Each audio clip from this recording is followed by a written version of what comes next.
Welcome, everyone, to Foothills Christian Church. I'm so glad you are here today on Resurrection Celebration. It's very exciting. Woohoo! Yeah, I'm jazzed. This is, if you're visiting with us, we're glad you're here today. If you're watching for the first time online, we are so glad that you're doing so at Church at Home. And we're just a church, a community of people that are focused on Jesus.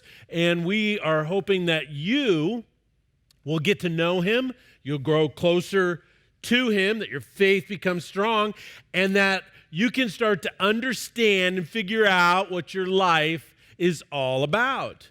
Now, today that seems to be so much more challenging than it used to be, and I was kind of thinking about that.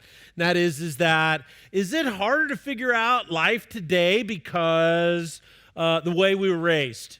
You know, did they used to raise us one way and now people are raised different? Well, there's definitely a lot of different technology and you got the interwebs and you got all this access.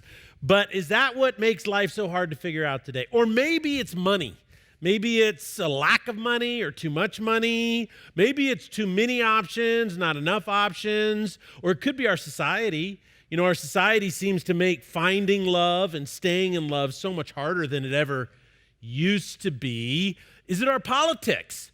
You know, have our politics always been this way? And is that what makes life so hard to figure out? Now, I don't know about you, but whenever there's a really tough question out there, I simply Google it.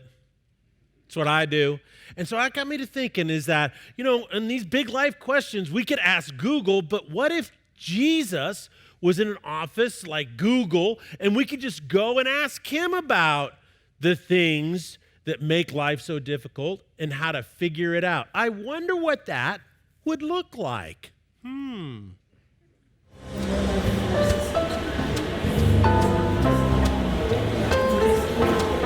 would you like to ask your question to today? Google or Jesus? Jesus. Go on in.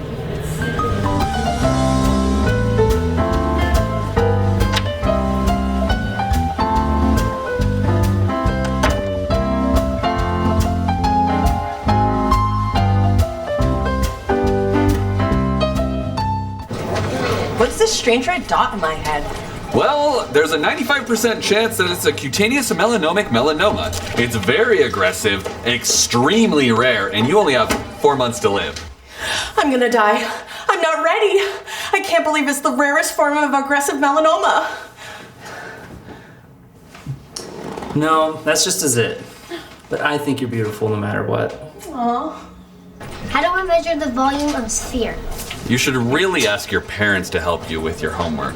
Hey Google, how do you measure the volume of a sphere?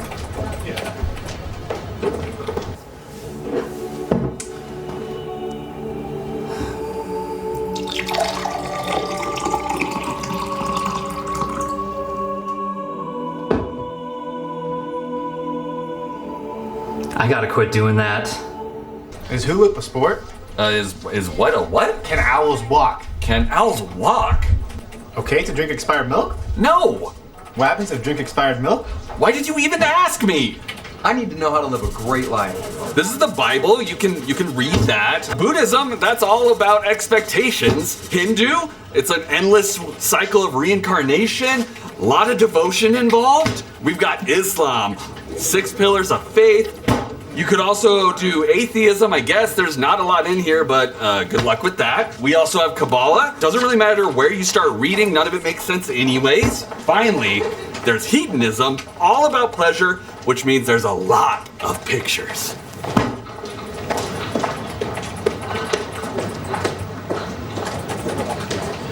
Jesus, I need this promotion. I need a new car. I need to win the lottery. And I need this vacation giveaway that I applied for. Okay? I'll talk to you later. No, I don't think that's what you really need.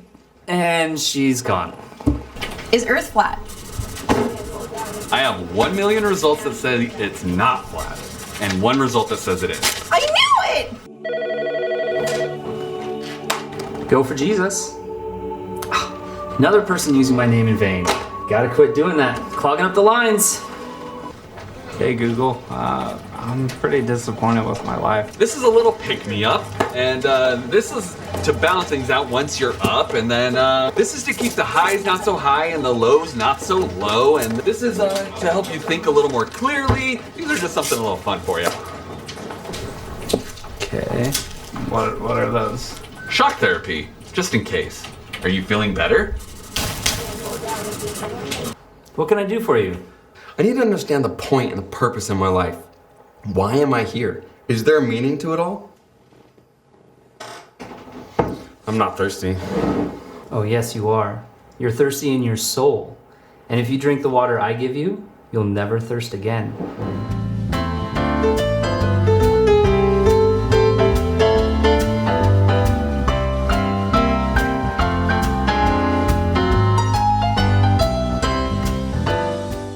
Give it up for those guys. They did a great job. So if you had a chance to ask Jesus about your life and why is life so tough to figure out, what would he say? I know Marcus is thinking that. Marcuson is a D1 athlete at a major university, and he's a redshirt junior. He's worked his way up to varsity. He's a starter. And he came from a situation that wasn't so great. He struggled, lots of siblings, single mom, and his athleticism was kind of their ticket out of that lifestyle. And now that he's there, and now that he's got this opportunity, his dreams have come true, he feels like, though, the pressure is just making him crack. Inside, part of him just wants to get on a bus, a train, or a plane and fly somewhere and just disappear and never come back. There's Emmy. She's a mom. She got married in her late 20s and started a family, and now in her mid-30s, she has 3 kids, and she made a vow when she had kids is that she was going to do it different. Her parents stayed together, but her father was an alcoholic, and that created some unhealthy stuff in the way they were raised, and so she said, I'm going to do it different. And so now she is working so hard to be a really good mom, but she feels completely overwhelmed. She feels like her life is unraveling, and these big, long bouts of depression and anger. She's unhappy with her husband when she knows it's not his fault. It's just really unraveling for her.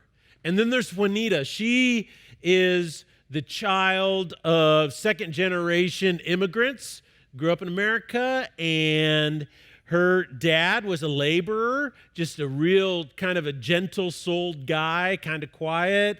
Her mother was just a lovely young lady, and she grew up, unfortunately, she looked more like her dad than her mom.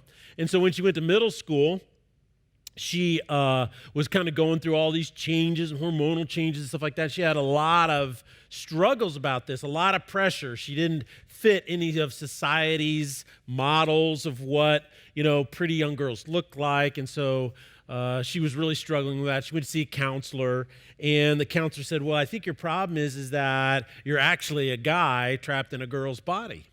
And so that has put her on a trajectory that has really caused her life in so many ways to unravel. And so what would Jesus say? What would he say to Juanita? What would he say to Emmy and being a mom? What would he say to Marcus? And what would he ultimately say to you? So what we're going to do is we're going to study a story in the Gospel according to John, chapter 11, about Lazarus. Now, if you're unfamiliar with the Bible, that's fine. We're glad you're here today. I just want you to know there's 2 sections. There's an Old Testament and New Testament. The Old Testament is the Old Covenant, and this is everything that happened before Jesus came. So we don't live under the Old Covenant. We live under the New Covenant, which is the New Testament, and it's all about Jesus. And there's 27 books. It's a library of books, 27 of them. And the first 4 books in the library are Matthew, Mark, Luke, and John. And guess who wrote those books? Matthew, Mark, Luke, and John. And they are biographies on the life of Jesus. So we're in that 4th book, the Gospel according to John. And this is a story of Jesus and some really good friends. I'll set it up before we jump in there in verse 17. What happened is Jesus was traveling around. He started his ministry, and he's healing people.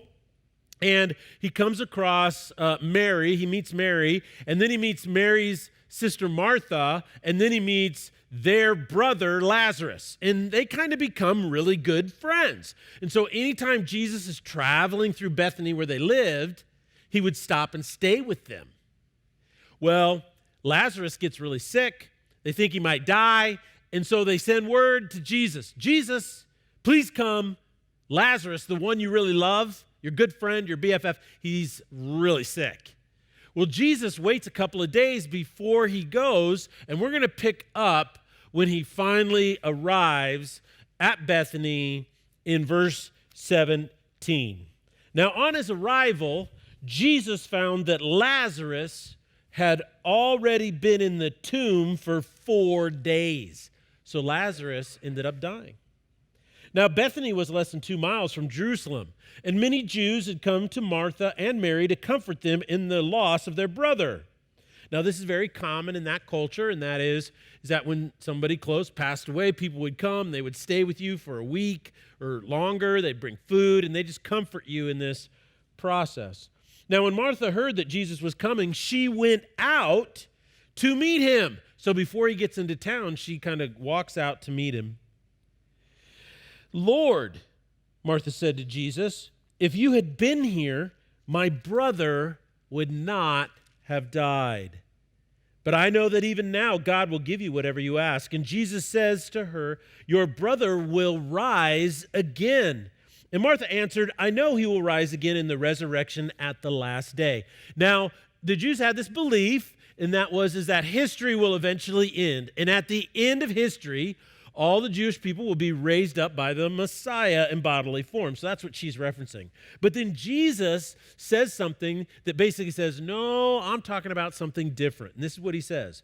I am the resurrection and the life. The one who believes in me will live, even though they die.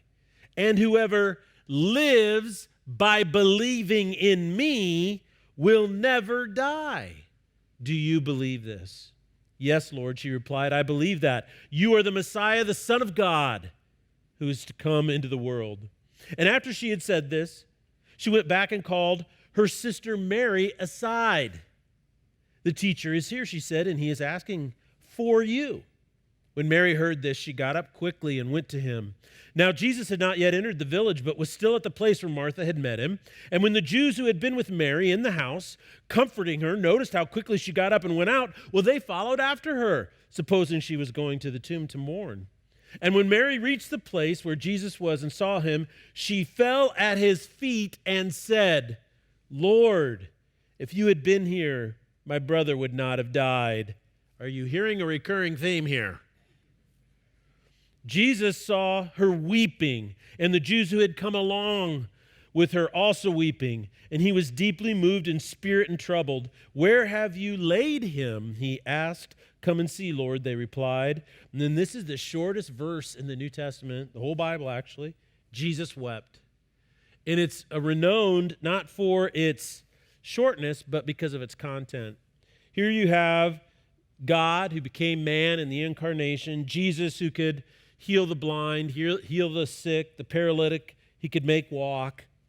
He walked on water. He knew who he was. He had more focus, more purpose, more mission, more courage, more confidence than any other human being on the face of the earth.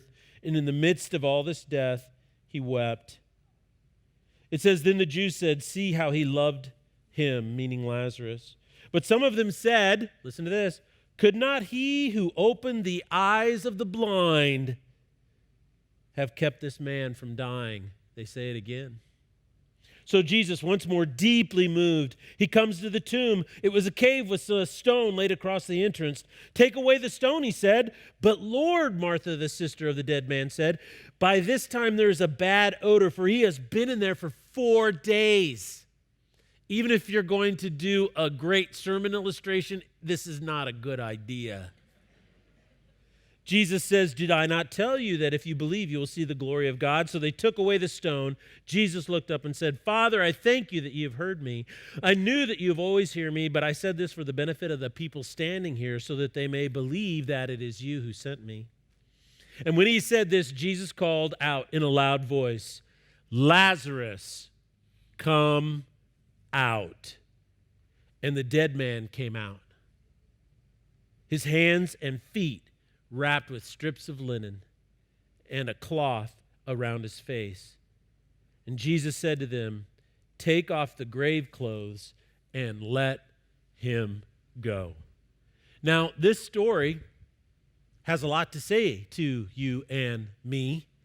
And the question is, can we hear what it is he wants to say to you and to me today? So let's kind of follow the track of what's going through this story. The first thing is this, and that is everyone wondered why Jesus didn't show up. We heard it mentioned 3 times, first by Martha, then by Mary, and then by the people. What does that have to do with you, and what does that have to do with me? Well, we're trying to figure out life. And in the process of figuring out life, maybe you're in high school, middle school, maybe you're in college, maybe you're it's in your 20s when you're starting your career, maybe it's later. At some point, life just kind of trips up, goes off the rails, something bad happens because life is really difficult. And there's lots of things that can go wrong. And so what we do is we kind of entertain in that moment the idea of Jesus, right? Maybe we heard about Jesus. So in a moment when there's some tragedy or something bad happens, things are terrible at work, a relationship falls apart, something tragic happens to a child, you wonder why you're still single and 36 or whatever may be the case. And you turn to Jesus and you think, well, I'm not really good at this, but I hear you're God and forgiving and all that stuff. But so you ask Jesus. You say, Jesus, can you help me fix this problem? Or you say, hey, Jesus, could you give me a clear answer? I don't know if I should take that job or go to that university or do this. Or you say, Jesus, would you heal my mom? This family will fall apart if my mom dies from this cancer. So you entertain the Jesus that is around, you ask him, and guess what? He doesn't show up. So now you're thinking, wow, maybe he isn't there. Or something even worse, if he is there and he is God and he has the power to do something about it, well, he must not care about my issues because he's not showing up. He's obviously not concerned about my problems because he's just not showing up. He must not really care about me. Well, let's look at the second thing that this story says. And it says numerous times that Jesus was moved deeply. When he was there and he saw that his friend Lazarus was dead, what death had done to him, what death had done to his friend Mary, what death had done to Martha, what death had done to all the people there that were mourning with her, and Jesus was deeply moved. He was concerned. They even said, see how much he loved him. Well, that's kind of neat, but boy, that makes me even more confused if I'm trying to figure out life, and that is, I turn to Jesus, he doesn't show up, and I think, well, maybe he doesn't care. But now I see in this story, he really cares. But isn't that a little more confusing? Because if Jesus has the power to do something about what's going on in my life, and he cares really, really deeply about my life, then why doesn't he show up? Why isn't he there? Martha asked that question, and you know what Jesus said? Something really interesting. He said, I am the resurrection and the life. The one who believes in me will live, even though they die. You see, Jesus answers her question by saying, I am the resurrection, and then he goes on to prove it. What I find so interesting about this is what it actually has to say to me and to you. And that's this: you were meant to live. You were meant to be alive. You know this in the way your life plays out. When good things go good, how do you feel? Kind of happy. This is awesome. And when bad things go bad, what do? Oh man, I need so much less of that. Well, where does the whole notion that good and bad things can happen in life come from? Something within your soul that longs for good things. See, you were meant to be alive, and the way we live, the way we face each day, reveals what's really going on in our souls, that we know deep down that we were meant to be alive. And Jesus is answering the question, why am I not showing up into every situation in your life like you want? Well, maybe I know something about you that you don't know about yourself. And we see it in this story right here. If Jesus had something to say to you, this is what he'd say. I'm not trying to be provocative. I'm not trying to offend people. I just want to be really clear what Jesus is saying when he said, I am the resurrection. You see, what he's saying is, I am the resurrection. You do not resurrect things that are alive. Things that are alive, you tend to leave alone. You only resurrect what? Things that are dead. Jesus is saying,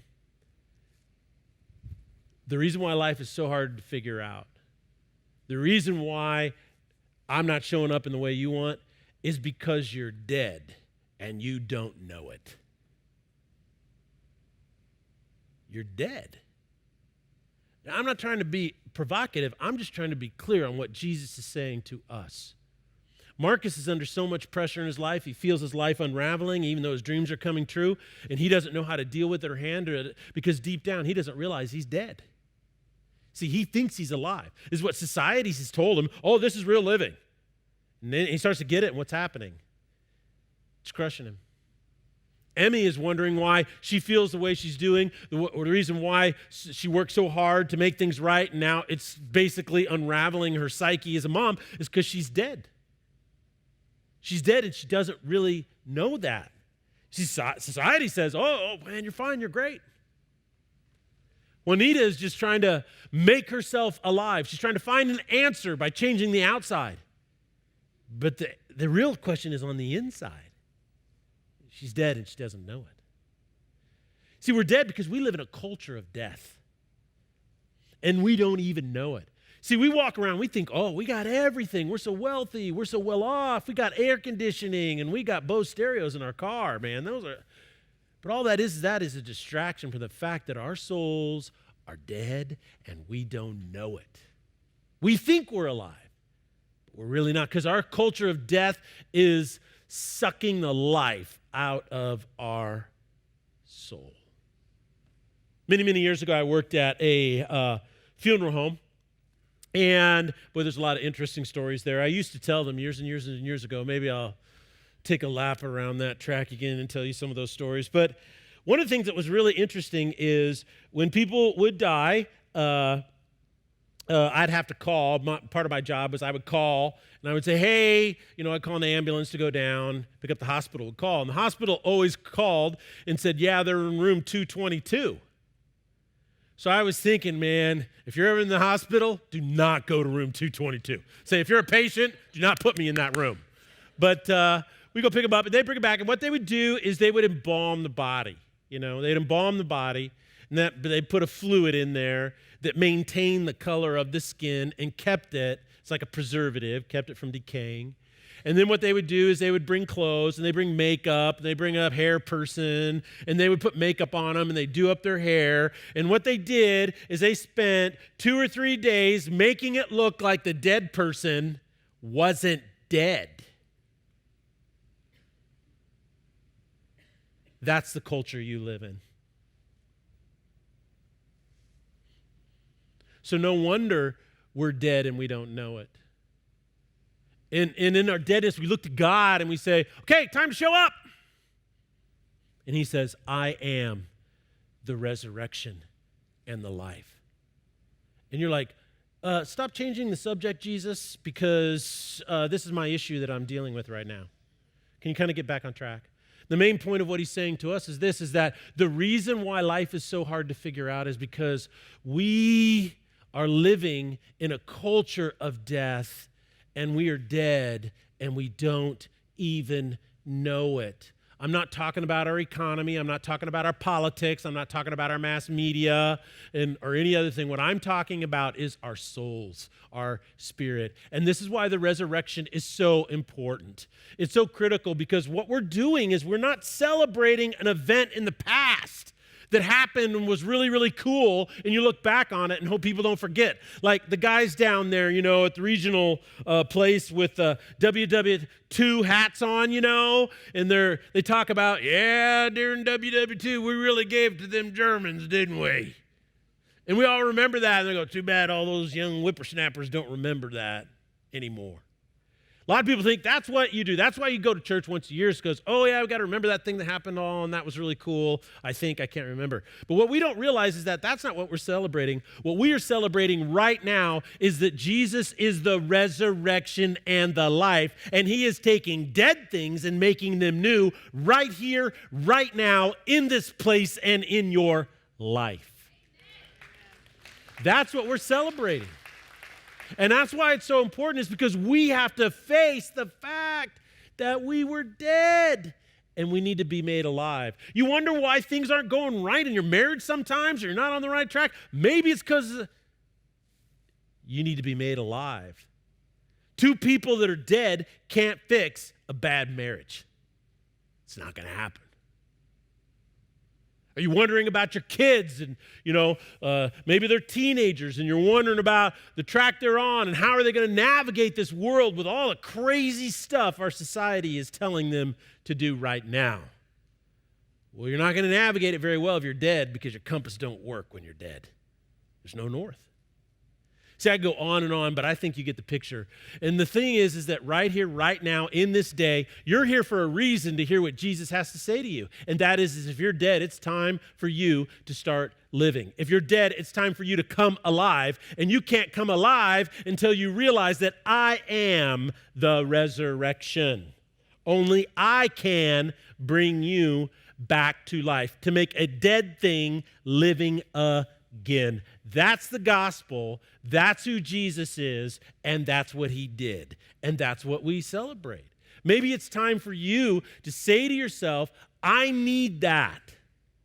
Well, we thought of a way to help you take a step, whether you're watching online or whether you're here in the room. You don't have to sign anything. You don't have to sign up for anything. You don't have to even give your name or your blood type or social security number. All you got to do is text FH Next Step to that number. And options will come up. Maybe how to re-engage your faith after a pandemic and get it growing again. Maybe it's about how to discover Jesus for the first time in your life and start your journey with him. Maybe it's a situation of how do I pray through this and discover what God has to say to me and speak into this moment. But the ultimate question right now is, am I dead, and do I need to come back to life?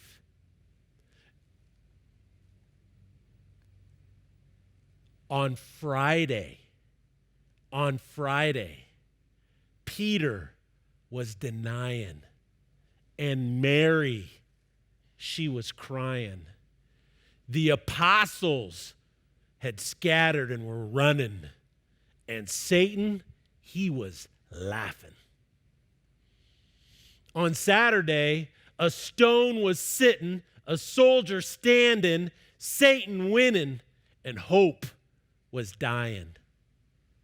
But then on Sunday, that stone was rolling, the apostles were now running, Mary was believing, and the soldiers were hiding, and the angels were shining, the women proclaiming, and Peter, he was shouting, and everyone following began believing and were finally understanding that when Jesus said, I am the resurrection, they were now able to be living. So today is the timing, and when the stone is rolling, and when you think you're smelling, but it's your name that he is calling, because Sunday isn't coming, Sunday is here, right now, and Jesus is calling, and it's your name that he's saying. So if you're going to start hearing what he's saying, maybe it's time to come out and start living. Amen. What amazing news! If you'd like to know more, please download our booklet, How to Connect with Jesus. The short booklet gives you a step-by-step process to pursue a relationship with Jesus. If you feel motivated to make a decision now or have pressing prayer requests or questions, please find a staff member at the front of the auditorium. And of course, please join us next week. We'd love to see you again.